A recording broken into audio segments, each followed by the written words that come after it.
There was once a circus which claimed to have one of every creature extant, and each beast had its own individual decorated cage, wherein it stayed confined through its belief in the magical powers of the personalized colors of the bars.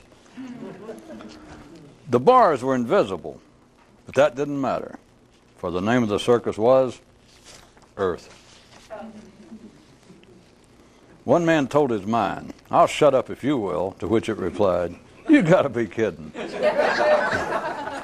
Wait, let's be serious for just a moment here and realize that some things are just not funny. Okay, that's enough. The expanded consciousness cannot defend itself, for it has nothing to defend. A man went to a speech therapist who was also a dentist and said, "It hurts me when I speak."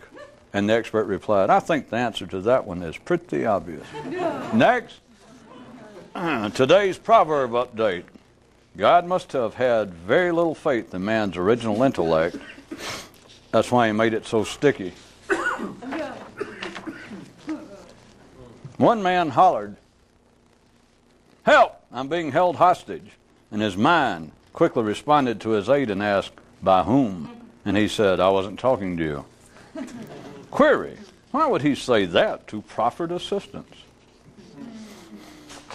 One man yelled, "Help! I'm being held hostage." And his liver asked, "Might I be of assistance?" And he replied, "Yeah, a lot more likely than by my mind." One day reality cried out, "Help! I'm being held hostage." And life responded, "Get real." So, one Monday, mused one man, "The simple sure are nosy bastards." Then further reflected, "Except not about the right things." Definition time. Originality. Consider that the originality of the more conscious is like nothing, like a blank. That kind of originality. A story. Once upon a time, a man went to see a mystic and asked him, "Will you explain time to me?" And the woolly one replied, "Do you think?" And the man said, "Yes." And the wired one said, "There you are." And the man squinched an eye and said, "That's it?" So the oblique one added, "Okay, do you think in words?" To which the man again replied, "Well, yes." Then again, the angular one replied, "Then there you are." And after biting a lip, the man asked, "Are you sure that's all there is to it?" So the slippery one said, "All right then, do all of your words go in a line?" And the man replied, "Well, of course they do." And the vaporous one gave a palms up as to say, "Well, there you are." But the man still persisted. That can't be the whole answer as to time.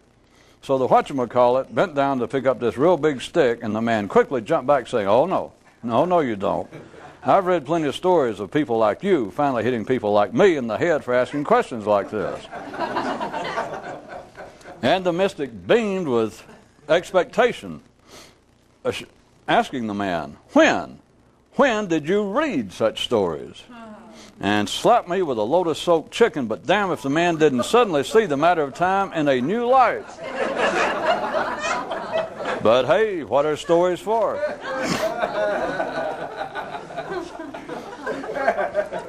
A man wrote to Dr.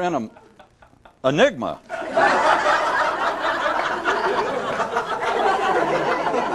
A man wrote to Dr. Enigma, "Dear Doctor, why did men invent metaphors and that kind of stuff to represent life when it's right there in front of them?" And the doctor wrote him back, "Yes, precisely. Exactiola. I am so delighted that you see it. Please write again." The operational stability of the ordinary mind is based on its being held together by thought patterns, which are held together by individual thoughts, which are held together by electricity and chemicals produced by the mind. Here, horsey, horsey. Here, wooden horsey. Quiz time. Who invented the game of trying to climb out of a sand pit? The same man who sells self-help courses, of course. Okay, then how do you ever get out of here? I got to play both parts. Right this way, right over here. Special price today on all courses. Was that the answer? No, deafness is. Do you really mean deafness? Okay, selective deafness. You mean deafness in certain ideas, to certain ideas. Okay, no, deafness to a certain source of ideas. Wait a minute. There is only one source of ideas. Right this way, step right over here to the edge for today's real special. There was once a man who wanted to join up with the mystery caravan, but soon was left behind as he continually tried to examine the bottoms of his feet as they marched. Sergeant, as much as I hate to do it to a crippled beast, I guess you better go ahead and shoot Socrates. The simple like to debate and discuss with one another. It's so reassuring like. Today's helpful hint. If you get real serious just before you die, you'll die even harder. A man sat and pondered, how could I use this right now regarding my wish to either overpower my mind or abandon the damn thing? And in response to his own question, at least, had the intelligence not to presently get too serious about it. A boy asked his dad, just what is too serious? And the taller one replied, which one would you prefer to catch in your teeth, a 38 or a 44? No. Slug. A woman asked her orthodontist, since both teeth and thoughts are in the head, for problems, should I be consulting a psychiatrist or a hairstylist? And the kid finally replied, so 38 and 44s are my only two choices. Moral, if you stay too serious while you're alive, you may never die correctly. Another definition. Choice. If the more conscious were given a choice, guess what? They wouldn't take it. Another fact you can depend on like concrete. Those who don't know anything are always willing to share. Papa, why does proverbial wisdom seem so solid and reassuring? Because it protects men from having to face what's really going on. In response to that last item, the allegory lobby contacted us, apparently to complain, but their letter was so vague and rambling that I can't be absolutely certain.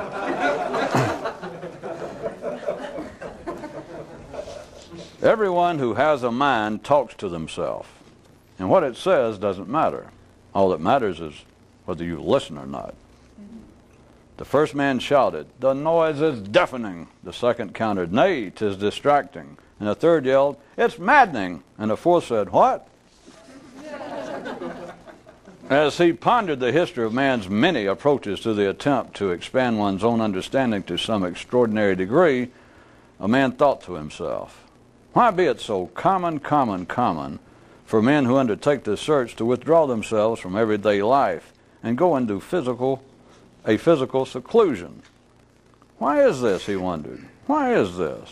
What are they trying to get away from? Those who do secrete themselves do not yet understand just what it is they seek escape from. Truth is, it's much worse than they think. The double truth is, it's much better and promising. Real dumb people want to be reporters, same as some want to be experts.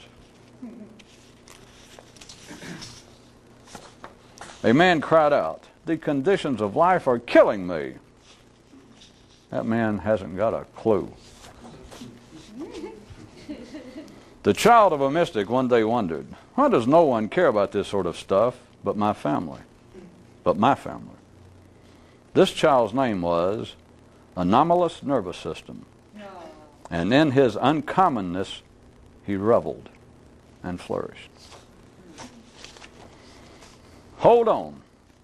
A poem. You can hold your breath, you can hold your nose, you can hold your fingers and grip your toes. You can hold lots of things that you want to control, but honey, lay off of that mind.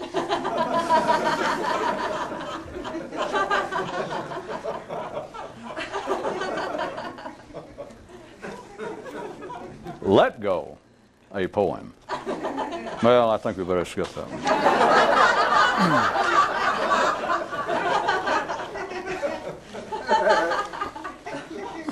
Question: what is the most powerful thing known to man? Answer: the obvious, which is why man can't normally face it. The round table discussion went like this. First voice. I'm going to have to do them all again. Time equates with seriousness, to which a second reacted, not so. Seriousness is what holds reality together. And a third participant began participating by saying, I do not agree. Time is what keeps man's mental perceptions in proper order. Then a fourth discusser joined in. What ho? Say no. I thought this debate started out on the subject of time, and suddenly everyone checked their watch, then jumped up and left. Later, a janitor cleaning up found a note on the floor under the table where they had sat, and it read, a mind which has the time to worry about seriousness is in deep, speaking mystically, trouble. When beasts of simple means are trapped, they can be pacified by being promised freedom through a change in their behavior. Those with more complex potential quickly see through this.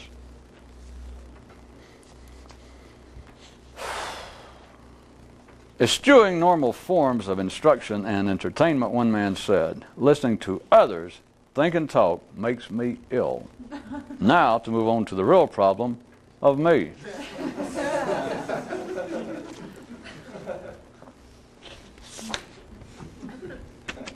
If you're glib, agile, and creative to begin with, and take your mind to be your partner and confidant on the road to the secret, the danger is that you can clever yourself down near to fatal distraction. More definitions. Slogans. Wisdom, the simple live by. Wisdom. The slogans, the simple live by.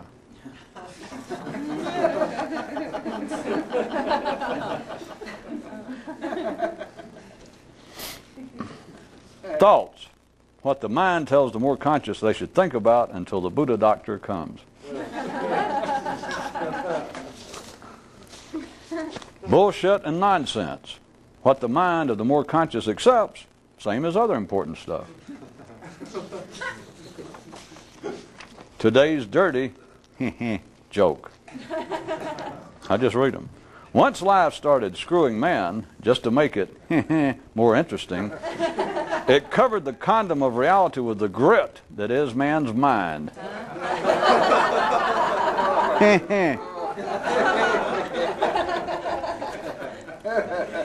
And everyone with even a scintilla of intelligence does not find this funny at all, or else hilarious. The obvious contains elements of comfort, reassurance, and humor only to minds much more complex than when they were created. The stripped-down direct version. If you think about things, they'll eventually annoy you.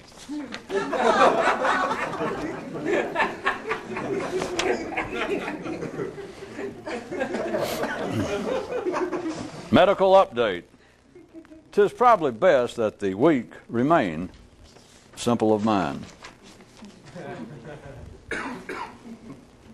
A man asked a mystic, just who are your friends and allies in the struggle for the prodigious understanding? And received this reply.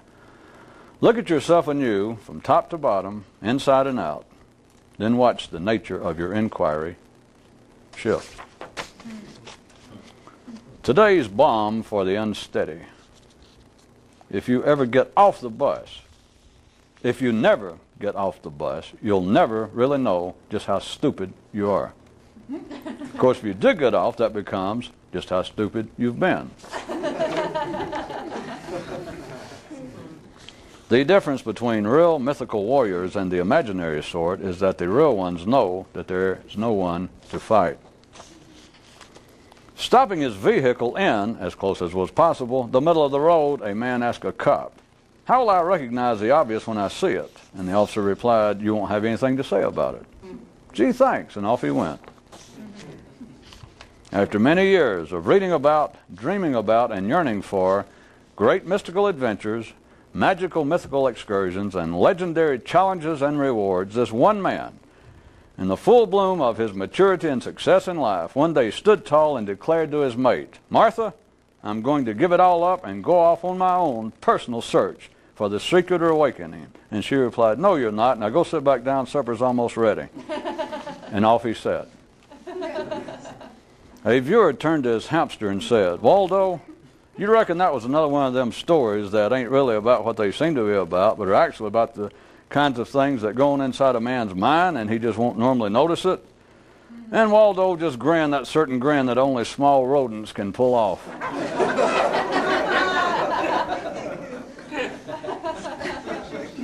A man wrote to his county extension agent, "Dear sir, my son has been reading weird books about expanding his awareness and visiting, if not creating, whole new worlds inside his own nervous system. And now says he wants to leave the farm and actively pursue this kind of stuff. What do you say?" And the government official sent the reply, please have your son contact me immediately. I want to go with him." And a viewer again turned to his hamster and said, "Waldo, do you reckon that was?" And Waldo said, "Yep." A man sought the counsel of his neighborhood plumber. "If it be so that our ordinary minds are always in error in their seriousness, in that they do not know the proper things about which they should be serious about, then," and the wise one with the plunger interrupted, "What in the hell are you talking about?" And after the cheap laughter had subsided, that viewer once again turned to his hamster bud and said, "Waldo, I'm almost certain this time that was some kind of story actually intended to shock us out of our normal state of stupor and expectations." And Waldo aroused himself sufficient to respond, "Huh? What'd you say?" Which you might expect to be the end of this story. But the man drew upon now even deeper, surprising resources and glimpsed that even this story about him and his hamster's response was a further extension into the realm of mundane blasting. Those to this world born are ultimately of two stripes. While all are initially set upon the fine painted horses, only a few pull mirrors from their pockets, then throw them far enough away from the carousel so as to both save themselves from choking thereon and to get a panoramic view of the merry-go-doodle itself. Today's Cohen update. What sound does a mind alone make when it explodes and expands? The answer to this one will be officially issued in the year 2065, give or take. The simple can never see nor admit the obvious, lest it free them from their simplicity.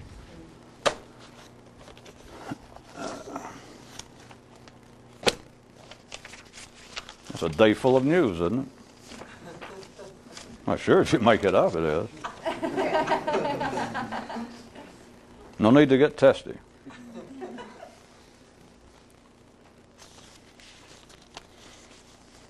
Still more or less talking about what the mind does to man and how men never see it. If you stand on the porch, you'll never get off the porch, and if you believe that which goes through the mind, which I was somewhat facetiously referring to as the traffic going by, as long as you have any preference about the traffic, as long as you, by the way, which is too easy to say, as obscure as it may sound to people to start with, but to say, well, you shouldn't have preferences about traffic, it's just going to keep you there on the porch. That is really kind of a weak-hearted version. If you think about traffic, you're almost assured of a fine sitting or standing place there on your porch up until whatever age is appropriate for you as per the actuarial tables. You'll stand right there. there is the difficulty being to ever see that. That you can hear it all of your life. I don't mean ordinary people, because ordinary minds would not even give it any attention. But those who, if you insisted to them that here is important information, or here is a way to get your screwdriver in the crack, you can hear it over and over and over and over. And you never see it until you see it. Because you just throw out to the mind, you say, here, catch, and it'll catch. Now, everybody's mind will do that. All you got to do is just be sane. In fact, that is proof of sanity.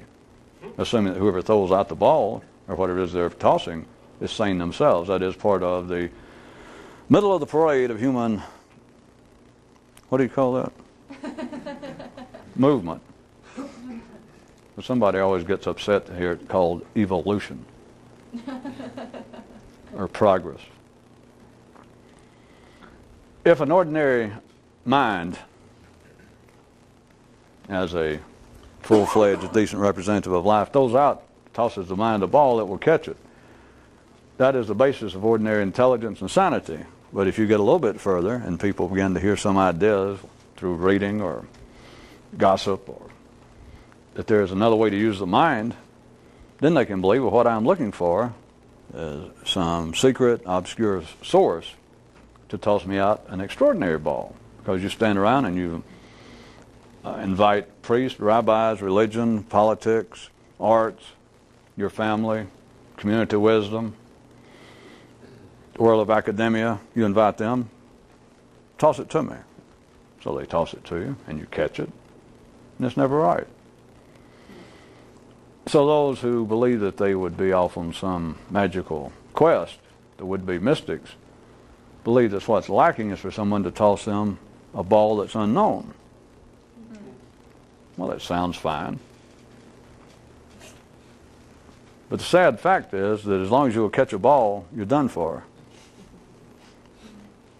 And part of what will keep a man, an ordinary man, stable and sane as opposed to becoming a deranged mystic. That's for you people that don't like the idea of progress. That's for you. As long as you're going to take umbrage, take serious umbrage. Begin to get frightened. Which is another story. Does being accused of being insane frighten you? This is a rhetorical question. Please don't hold your hand or send in letters.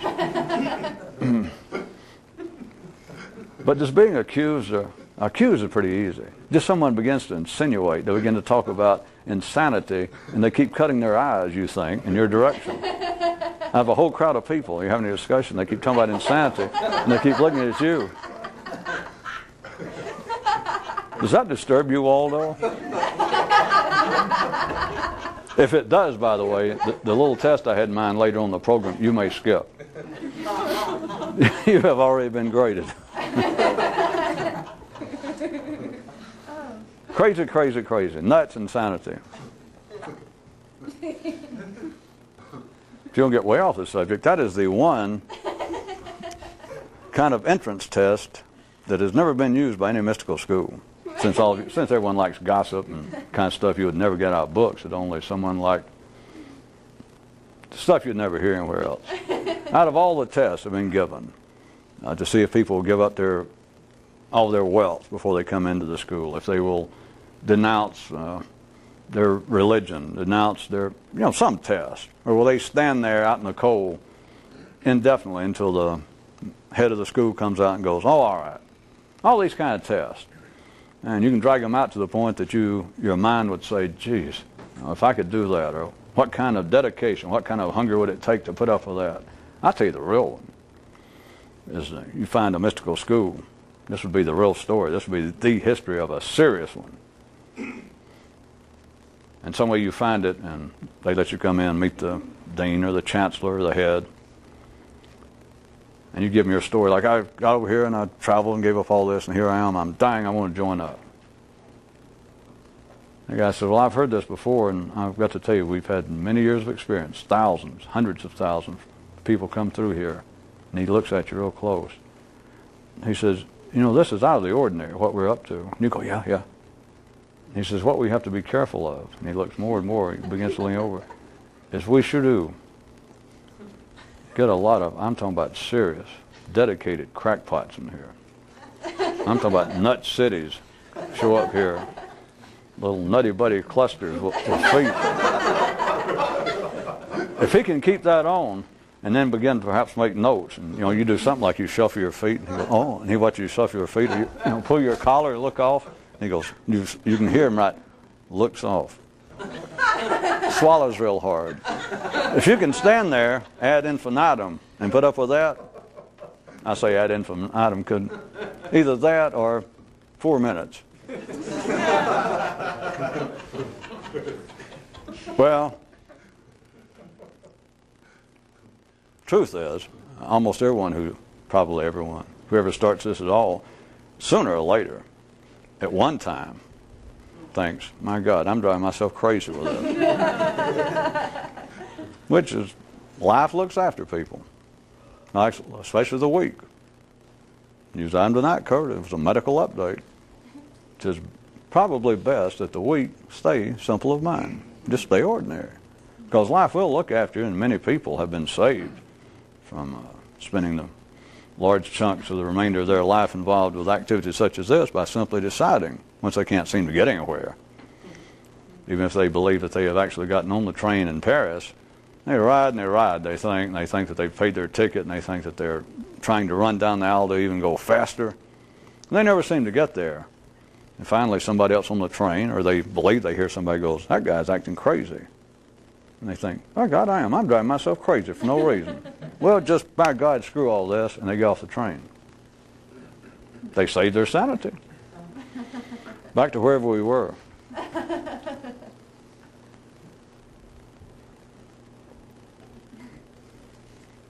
It's hell to have to take a train going 270,000 miles an hour and run it backwards. Of course, the thing is, I stay too dedicated because I don't have to back up to the exact same place. No one ever notices. It just seems fair.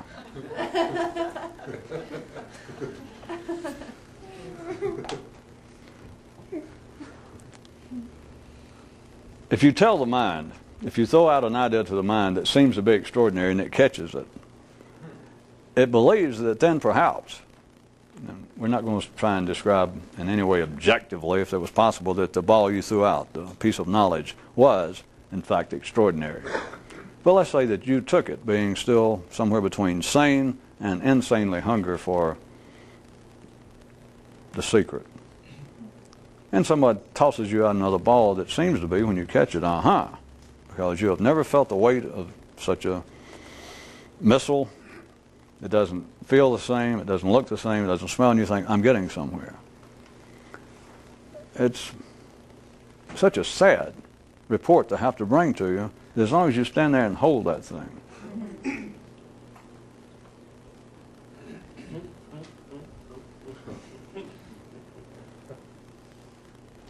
If you think about anything, it will eventually annoy you.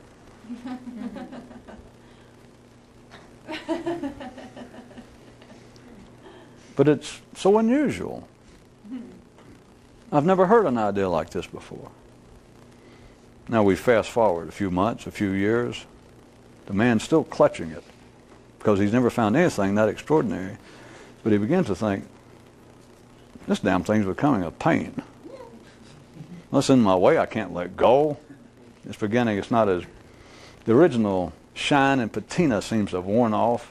The glow of it, it's beginning to smell, it's weighing more. First thing you know. But then they think, well, at least, that thing could have driven me crazy.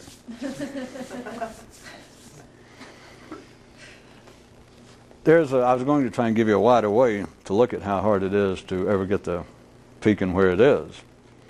That part of the normal need, or it is the normal need for ordinary men to cling to persevere in holding to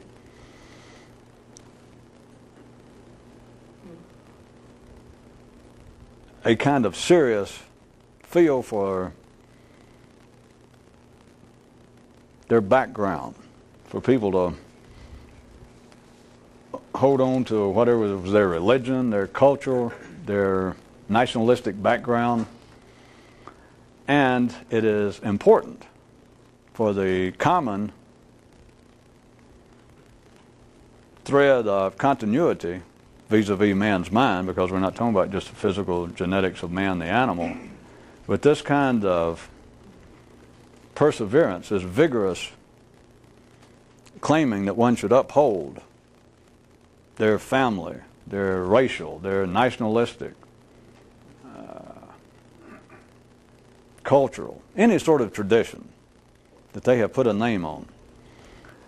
At the ordinary level, this is of extreme importance. Life sees to it that most ordinary, sane people, all ordinary, sane people, if directly pressed, will say that they strenuously uphold the need for whoever they are, Irish Catholic, whatever the hell it is, to say that I'm not active, I'm not a fanatic about it, but if you put it to me directly, it is important, because there is, they don't know this, but there is a need for a mental continuity to hold life together, civilly. Well, that's going on, and there is no escape from that, and it is the father and mother of many areas wherein ordinary smartasses criticize life, man, make sardonic, sarcastic critiques of life. It's easy. You can shoot at it all day. You can close your eyes and just walk outside once you know how to be that clever. You can go outside and go, pow, and somebody will holler. I mean, if you got a crowd of 4, 5, 6 people on this planet nowadays, since we're not as parochial, physically speaking, a crowd of people staying over there, and you pull out a bullet, aim for whoever, a Greek, a Muslim, anybody can go, pow! Somebody will be hit. They'll holler, oh! You might take a couple of shots, but you're going to hit one of them. And they holler, oh, they're supposed to holler, oh. But this is the basis. I'm not going into the examples because all of you have done it. Your mind continues to do it, that you continue to take shots at people. It's natural. It's no excuse, but it's natural.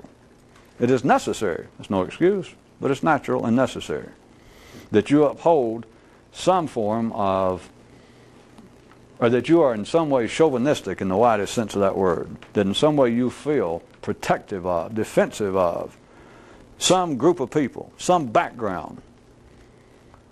While this is going on, those who know a little bit more, those a bit more conscious, are in fact operating on the basis, attempting to not think about such things, to come up with the originality of a blank mind, not an unconsciousness of it, not an ignorance of it, because you can't back that train up. You can't go from, well, I knew that, to, oh, I forgot that.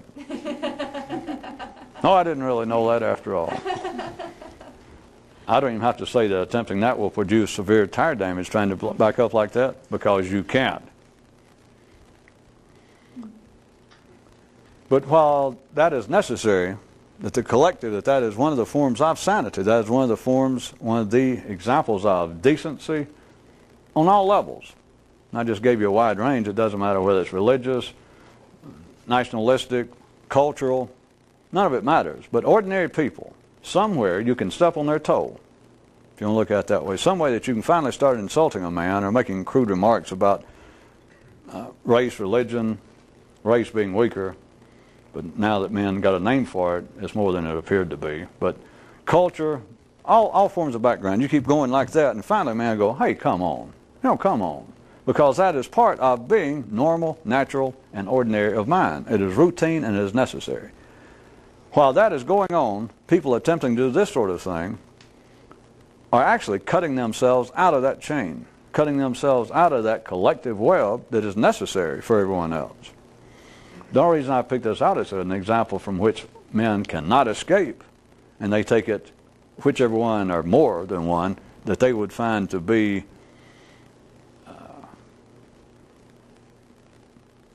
of serious importance to them.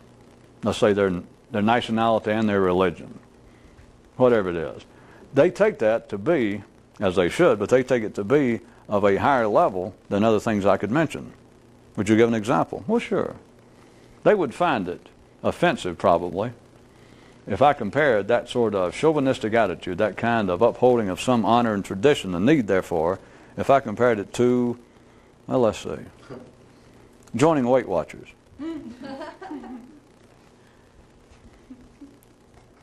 That Jenny Craig is of the same importance as the founder of some nation somewhere, the founder of some man's religion. It's the same thing. Same thing. It is being held into place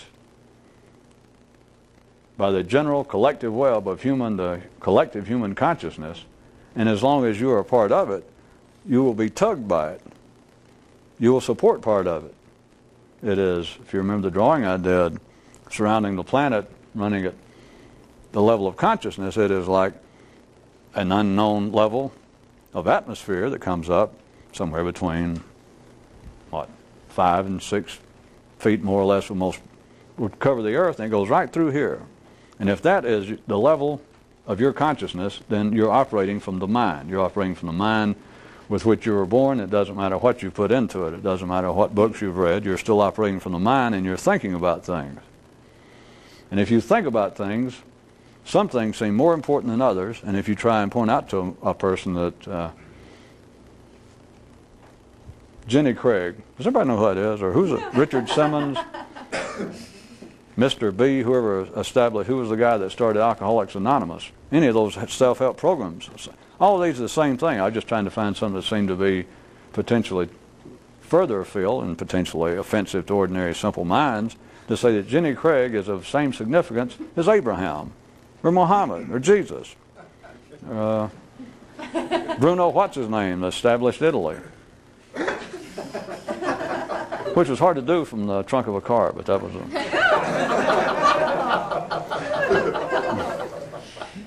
Don't any of you Irish write me and congratulate me. Just a joke. As if picking out an example from history, that one here and there is a joke. That's funny, but as a news item tonight, clearly established, some things are humorous and not actually funny. I thought that's what it said, but maybe I'm wrong.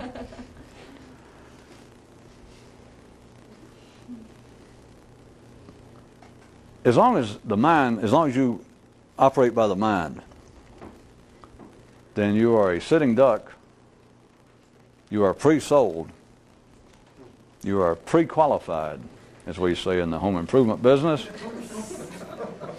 You have been pre-qualified without your name even being known. Suddenly, one of our fine, honest representatives knock on your door and tell you that we just happen to be in the neighborhood re-roofing this other man's house, and we had lots of shingles and materials left over, and your house struck our fancy in such an unusual manner that we decided, and here it comes, you're already pre-sold. If with no money down, just sign right here, and at an extremely cut price, we will redo your house.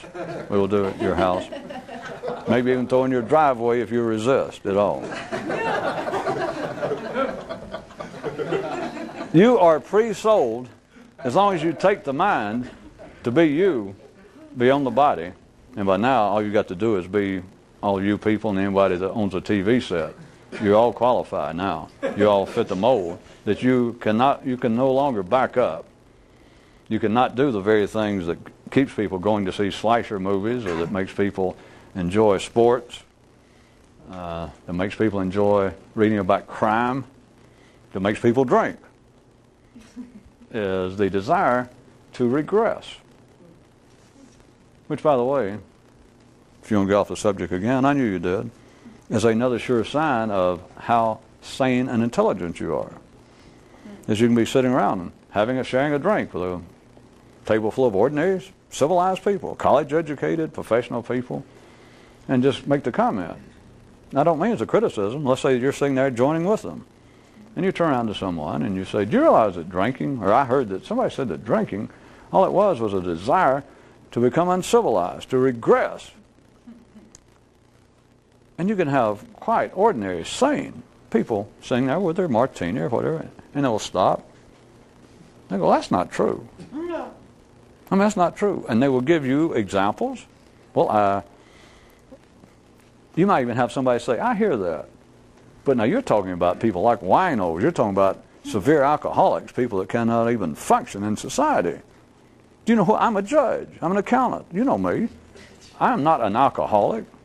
The only reason I stop here every day, most days after work, I'll have maybe a glass of wine or one or two drinks, but it's like the pressure. I mean, it's an unwinding, it's a social, and they all go, yeah, and it is. If you're going to talk at a simple level, yeah, it is. And if you said, wait a minute, where does stress, as you call it, where does all this that causes you to do that, where does that come from? And they'll go, well, I thought I just told you it's like my job, the pressures of my job. And you go, yeah, come on. But the pressures of the job. If you were not civilized, would you have those kind of pressures? Then it begins, they hear the words. That sentence makes perfectly good sense. And they can't even disagree with it. They just begin to kind of drift off. They'll look at you like, you seemed all right a few minutes ago. Who are you? You know? It is a desire to regress, which you cannot do. But back to what we were talking about more or less. When you're attempting not to think about things and let them annoy you, it is not simply a matter of going back and being crude. It's in another direction, and it's not even a straightforward direction. It's not even, if you looked at the kind of progression, it's going that everyone relives to a kind of metaphorical. I was hoping you'd say metaphorical instead of literal. I knew you were, that's why I said it. Watch it. That everybody metaphorically goes through this history, from being a little nipper and nappies, diapers for you people here in England, into a young adult, an adolescent, and then grow up, that in a very brief, fleeting, metaphorical sense, you relive all this, but you still have the savage in you, there's no doubt about that, if you have any sense, and it's neither here nor there. If you got a liver, you got a savage. If you got a stomach, you got a feral beast, if you're sane. But when it gets any higher than that,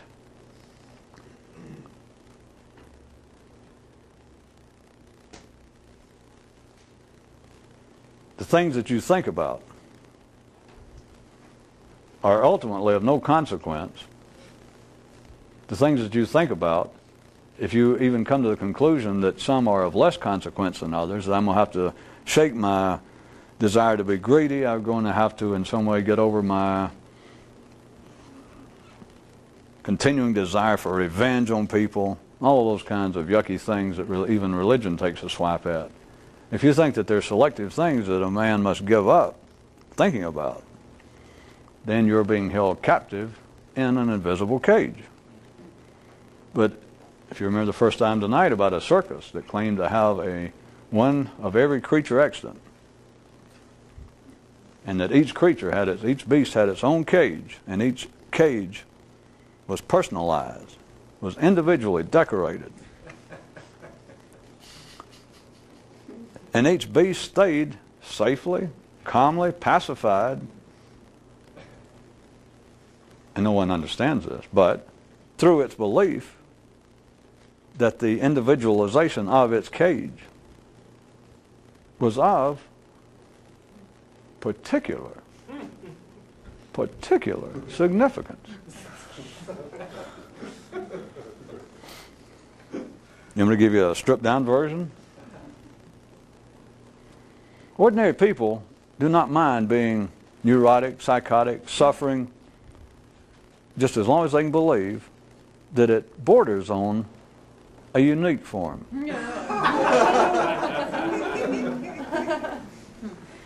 Almost as fast as, or as handily as you can get into a fisticuffs by beginning to insinuate to someone as they're insane.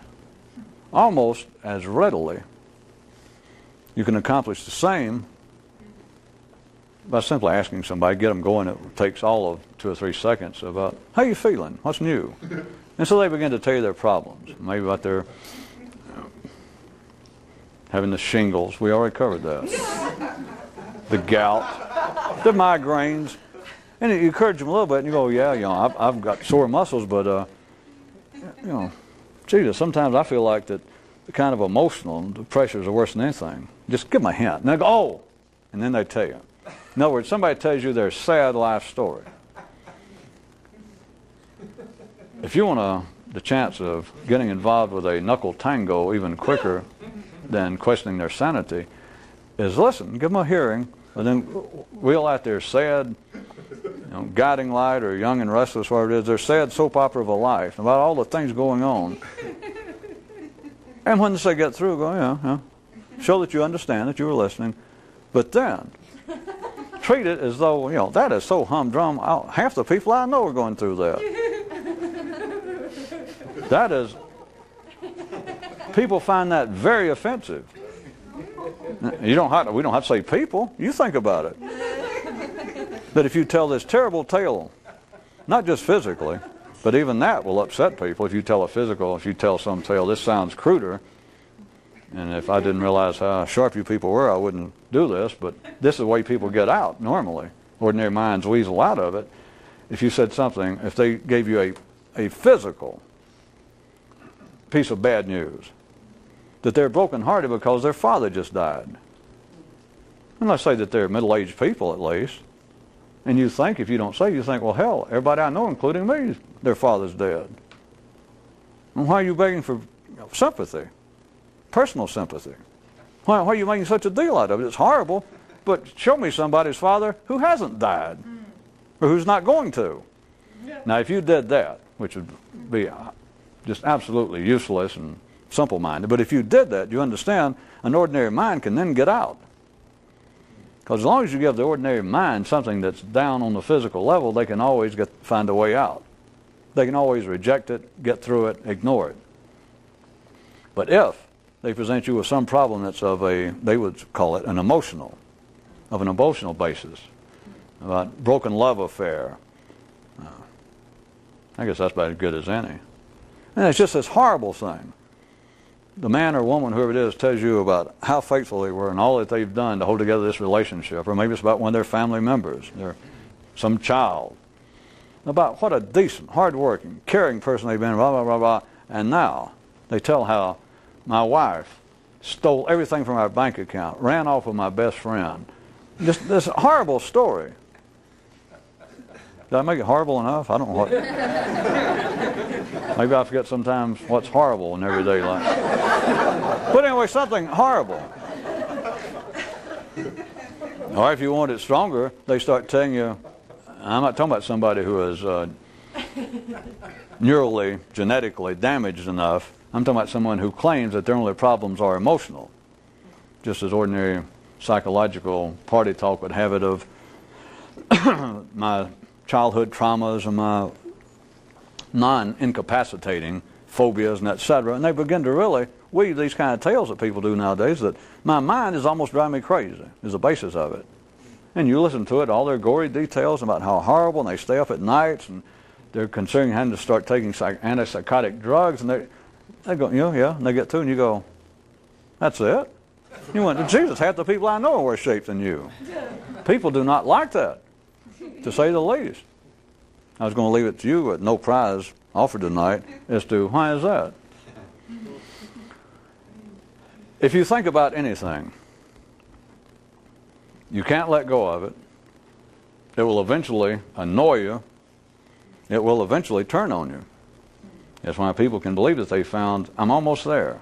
This is surely a ticket to awakening, to enlightenment. This will get me to Istanbul. Yeah. But then to try to explain that, how are you going to throw that to someone and they not catch it and then still hear it? And you can't. Hence some of my descriptions of trying not to stare, trying never to think about anything more than once.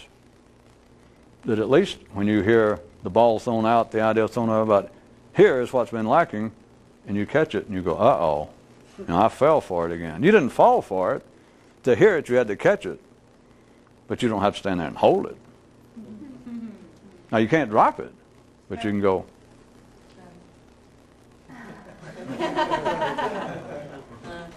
Unless, of course, you let it stick to your hand. And all you got to do for that to occur is what? Nothing. All you got to do is be sane and ordinary. All you've got to do. The personal guarantee that all of the financial and otherwise resources of the great international corporation known as New Intelligence offers the ironclad guarantee that there is one way, guaranteed, for you to never experience anything extraordinary above, probably in most people's cases I'm going to say the navel, but to be more in line, above the level where you think now. The one way guaranteed that you will never experience anything extraordinary, the way I can guarantee, speaking in the name of the full mystical corporation, that you will never know any more than you do now. You'll never even come close to looking out and going, well, I'll be damned.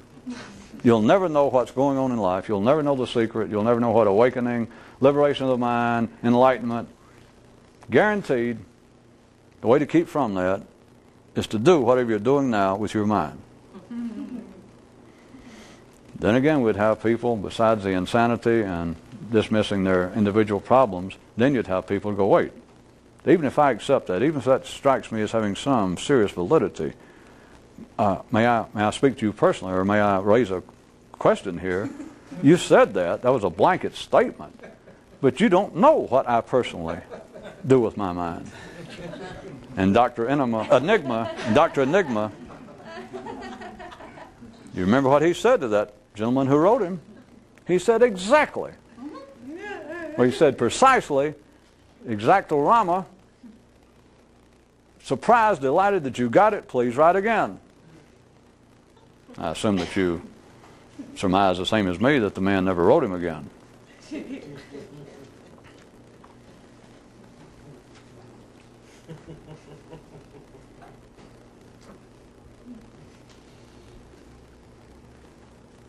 What could be more blunt than the obvious? What could be harder to see than the obvious?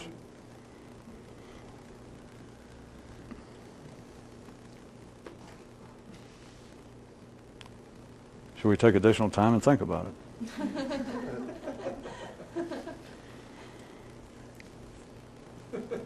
If you would accept that there is, which I insist there is, some verbal and otherwise validity to me saying that anything you think about, or if you think about things, but if you want to sound more specific, anything you think about will eventually piss you off.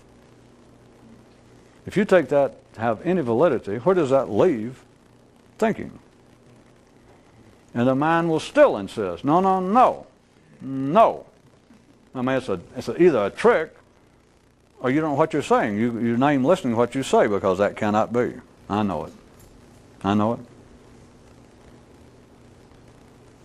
But does it ever strike anyone, I ask you rhetorically, no one in mind, about these people who have written books, if you didn't do it yourself, who spent their life seeking the secret, starving themselves, going through all sorts of hardships, finding what appeared to be sources, and they never find it.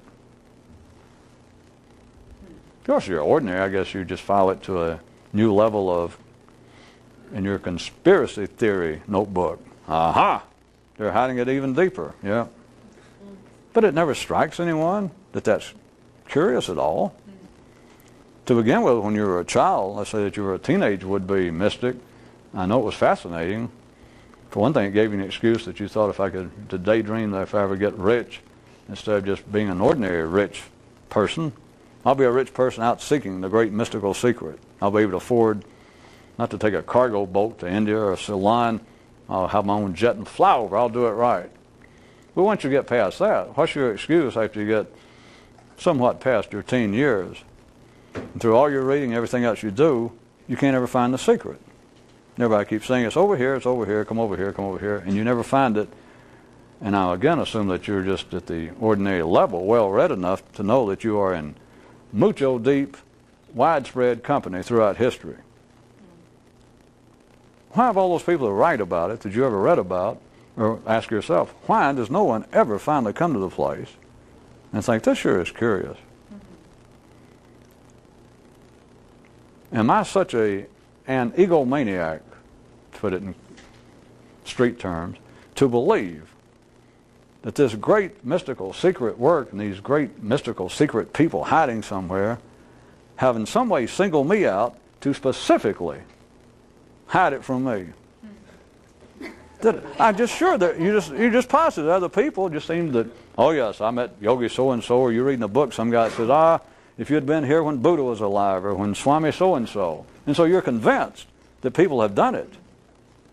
And in your lifetime maybe. And you've got to think, they have singled me out. I am so important to the general scheme of things, either that or the gods and the fates hate me so bad, but same thing, that they have specifically, they just decide, they passed the word around, if he ever shows up, play like it's a bakery. Don't let him know. Tell him you're closed. Tell him it's between seasons. All of that notwithstanding, back to the original rhetorical but serious question, or potentially useful question, why does it not strike you and everyone else? After some period of time, hell, let's be charitable, 20 or 30 years, that it never strikes somebody,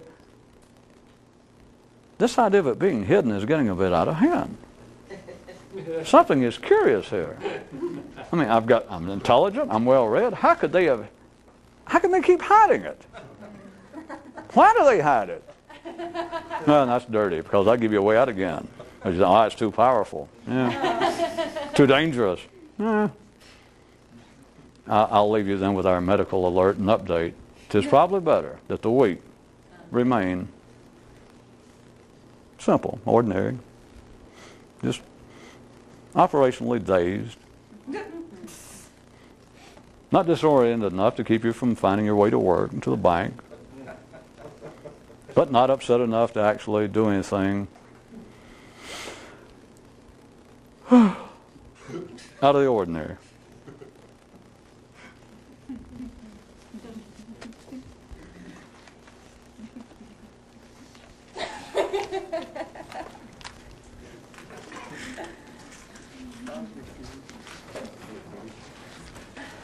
I thought I left on a serious note.